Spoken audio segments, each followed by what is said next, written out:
Good evening students. आज कई दिनों बाद मैं फिर से तुम्हारे सामने नया वीडियो लेकर हाजिर हूँ। आज का टॉपिक है नीति निर्देशक तत्व। नीति निर्देशक तत्व पहले हमने मौलिक अधिकार पढ़े, उसके बाद में मौलिक कर्तव्य पढ़े और उसके बाद में अभी नीति निर्देशक तत्व पढ़ रहे हैं। तीनों एक ही चैप्टर में है, लेकिन थोड़ा बड़ा टॉपिक है, इसलिए स्टेप वाइज पढ़ रहे हैं। नीति निर्देशक तत्व, नीति निर्देशक तत्वों के से संबंधित कैसे कैसे क्वेश्चन आते हैं वो देख लेते हैं। एक तो 1 नंबर वाले क्वेश्चन आ सकते हैं कि किस भाग में उल्लेख किया गया है, तो इसका भाग 4 में उल्लेख किया गया है। अनुच्छेद 36 से 51 तक है और ये पूछा जाता है कि नीति निर्देशक तत्व किस देश के संविधान से लिए गए हैं, तो ये आयरलैंड के संविधान से लिए गए हैं। उसके बाद में इसका उद्देश्य क्या है, नीति निर्देशक तत्व क्यों है, हमारे संविधान मौलिक अधिकार दे दिए, कर्तव्य बता दिए। उसके बाद में इन नीति निर्देशक तत्वों का उल्लेख क्यों किया गया। नीति निर्देशक तत्वों का उद्देश्य है लोक कल्याणकारी राज्य की स्थापना करना। लोक कल्याणकारी यानी लोगों के हित में, भलाई में काम करने वाला राज्य। दूसरा है सामाजिक और आर्थिक न्याय की स्थापना। जहाँ सामाजिक और आर्थिक न्याय की बात आ जाती है, वहीं समाज में समरसता, समानता, स्वतंत्रता की बात आ जाती है। यानी समाज, एक ऐसे समाज की स्थापना करना जहाँ पर सभी लोगों का भला हो। अब हम इसको देख लेते हैं अनुच्छेद वाइज कि किस अनुच्छेद में किस बात पे, कौन सा अनुच्छेद ऐसा है जो किस चीज पर जोर देता है। और चूंकि ये इनका महत्व मौलिक अधिकारों से थोड़ा कम है, क्योंकि ये व्यक्तियों को नहीं दिए गए हैं, ये राज्यों को बताया गया है। राज्य को बताया गया है कि राज्य लोगों के हित में, लोगों की भलाई के लिए क्या क्या काम कर सकता है। तो लोगों की भलाई के लिए अनुच्छेद 36 में कहा गया है राज्य की परिभाषा, तो वो तो भलाई जैसा कोई काम नहीं है। राज्य की परिभाषा बताई गई है कि अनुच्छेद 12 में हमने जो राज्य की परिभाषा दी है वही राज्य की परिभाषा अनुच्छेद 36 में बताई गई है कि राज्य के क्षेत्र में किस किस को काम किया जाएगा। उसके बाद है कि अनुच्छेद 37 कहता है कि राज्य के नीति निर्देशक तत्व है ये वाद योग्य नहीं है, यानी इनका उल्लंघन या ये दे या न दे ये राज्य के संसाधनों पर डिपेंड करता है, ना कि इनके लिए हम कोई कानूनी दावा कर सकते हैं। हम इनके लिए ये यदि राज्य हमें प्रदान नहीं करता है तो हम न्यायालय की शरण में नहीं जा सकते। जबकि मौलिक अधिकार यदि राज्य हमें प्रदान नहीं करता है या उनमें कटौती करता है तो हम न्यायालय की शरण में जा सकते हैं। वो हमने पढ़ लिया था अनुच्छेद 32 के तहत संवैधानिक उपचार किस तरह की रिट लगा सकते हैं, 5 प्रकार की रिट भी हमने पढ़ ली है। तो उसके तहत तो सबसे पहली बात तो यही है कि अनुच्छेद 37 कहता है कि ये जो नीति निर्देशक तत्व है ये सरकार के लिए मार्गदर्शक के रूप में है। यानी सरकार इस तरह की नीतियां, इस तरह के कानून बनाए जिससे लोगों की भलाई हो। यदि सरकार उन पर कानून नहीं भी बनाती है तो हम उसको न्यायालय में चुनौती नहीं दे सकते। उसके बाद सरकार के मार्गदर्शक के रूप में ये 2 बात इसके अंदर अनुच्छेद 37 के अंदर कही गई है। फिर आता है अनुच्छेद 38। अनुच्छेद 38 सामाजिक और आर्थिक न्याय, जो इसका उद्देश्य है, मुख्य जो उद्देश्य है इस नीति निर्देशक तत्वों का, वो है सामाजिक आर्थिक न्याय। और यही बात अनुच्छेद 38 कहता है कि समाज में सामाजिक और आर्थिक न्याय की स्थापना की जाए। उसके बाद अनुच्छेद 39 कहता है, 39 में बहुत सारी बातें हैं छोटी छोटी जो बहुत ही इम्पोर्टेंट है। तो 39 में पहली बात तो कही गई है कि स्त्री और पुरुष सभी को जीविका के पर्याप्त साधन उपलब्ध करवाएगा।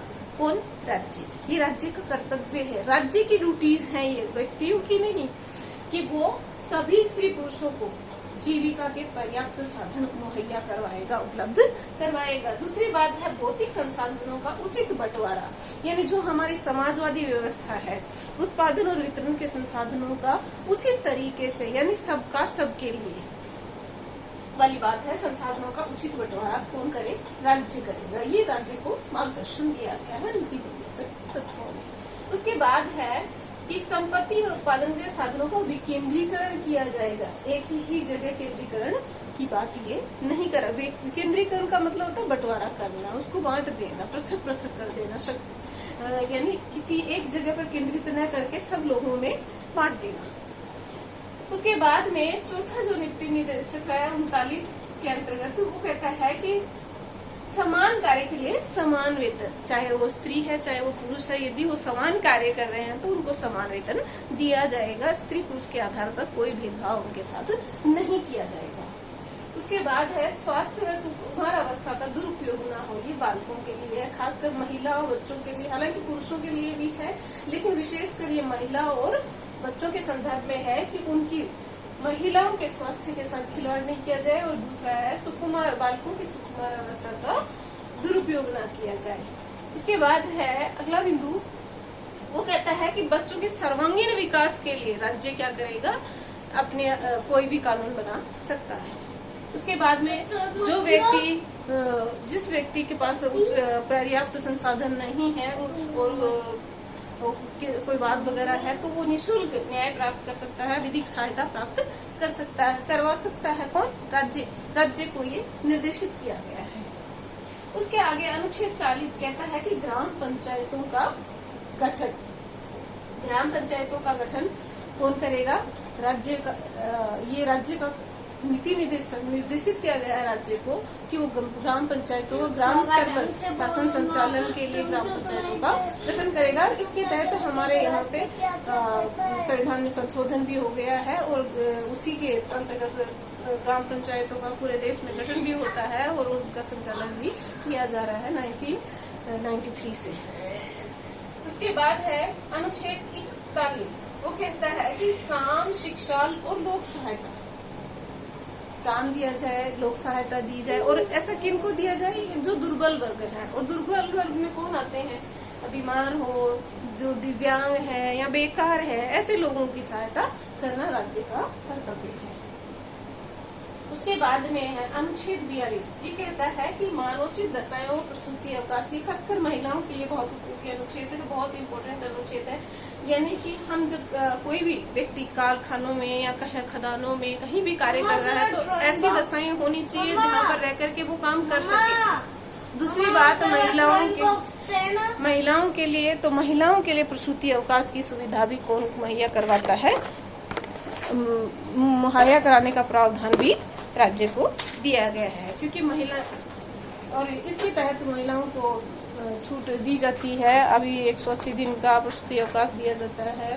उसके अलावा CCL का प्रावधान भी कर दिया गया है हमारे राजस्थान राज्य में। उसके बाद है अनुच्छेद 43, जीवन निर्वाह योग्य वेतन, यानी सभी को यदि किसी को हम काम कर रहे हैं बेकार नहीं करवा सकते। यदि वो कोई व्यक्ति है तो उसको काम करवा रहे हैं, उसके बदले उसके जीवन निर्वाह योग्य वेतन कम से कम जो बनता है वो उसको मिलना चाहिए। उसके बाद है अनुच्छेद 44, जो कहता है समान नागरिक संहिता। ये समान नागरिक संहिता क्या होती है?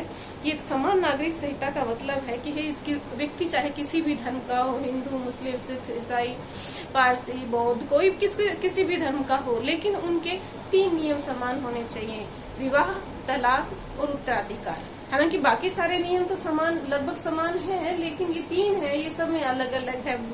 मुस्लिम्स में अलग तरह की विवाह पद्धति अपनाई जाती है, ईसाइयों में अलग विवाह पद्धति अपनाई जाती है, हिंदू में अलग विवाह पद्धति अपनाई जाती है। तो ये कहते हैं कि जब हमारा देश एक है तो हमारे इस देश में रहने वाले जितने भी धर्म के लोग हैं उन सबकी ये जो विवाह, तलाक और उत्तराधिकार के नियम एक जैसे हों तो ज्यादा अच्छा रहेगा, विवाद उत्पन्न नहीं होंगे। इसकी वजह से 3 तलाक वाला मामला बहुत ज्यादा चर्चा में रहता है, तो इस वजह से ये अनुच्छेद बहुत इम्पोर्टेंट बन जाता है, समान नागरिक संहिता वाला। तो उसके बाद है अनुच्छेद 45, वो कहता है कि 6 वर्ष से कम आयु के बच्चों का शिक्षा की व्यवस्था करना राज्य का कर्तव्य है। इस अनुच्छेद में पहले 6 से 14 वर्ष लिखा हुआ था, तो उस 6 से 14 वर्ष को यहाँ से हटा करके उसको 21 कैम में मौलिक अधिकार बना दिया गया है और इसकी जगह यहाँ पे 6 वर्ष से कम का लिख दिया गया है। यानी 6 से 14 वाला तो क्या बन गया, अब पहले यहाँ पे था जो मौलिक अधिकार बन गया है और अब ये नीति निर्देशक तत्वों का रह गया। यानी इसमें भी सरकार अब नया कानून बना सकती है 6 वर्ष से कम आयु के बच्चों के लिए शिक्षा की व्यवस्था। उसके बाद है अनुच्छेद 46, वो कहता है SC ST जो दुर्बल वर्ग है उनकी सहायता का प्रावधान भी अलग से राज्य चाहे तो कर सकता है अपनी सुविधा अनुसार, अपने संसाधनों के अनुसार। उसके बाद अनुच्छेद 47 कहता है कि व्यक्ति को अपना लिविंग स्टैंडर्ड यानी जीवन स्तर ऊंचा उठाने का, अपने पोषाहार का, अपने स्वास्थ्य का, उसके लिए जो भी सुविधा राज्य प्रदान करना चाहे किसी कानून के तहत तो वो करवा सकता है। तो हमारे यहाँ विद्यालयों में एमडीएम की जो व्यवस्था है तो ये पोषाहार वाला जो मामला आता है उसी के तहत है। स्वास्थ्य की ये निःशुल्क जो हमारे को दवाएं वितरण की जा रही हैं ये भी, तो ये हमारे नीति निर्देशक तत्वों में लिखी हुई है, इसीलिए राज्य ये सब कर रहा है। उसके बाद में है 48 में लिखा है कि कृषि और पशुपालन में जो पुरानी पद्धतियां हैं उनको हटा करके जो नई टेक्निक्स आ रही हैं, नए उपकरण आ रहे हैं, उनको अपनाया जाए ताकि उन्नति हो, ताकि उत्पादन बढ़े। उसके बाद में है और इस तरह की सुविधा उपलब्ध कराने का कर्तव्य किसका है? राज्य का। उसके बाद में इम्पोर्टेंट अनुच्छेद है अनुच्छेद 48 के पर्यावरण संरक्षण का। ये कहता है कि हमारे राज्य का ये कर्तव्य बनता है कि वो इस तरह के नियम बना सकता है कि जिससे हम लोग कम से कम पर्यावरण को नुकसान पहुंचाएं, वन्य जीवों को नुकसान पहुंचाएं।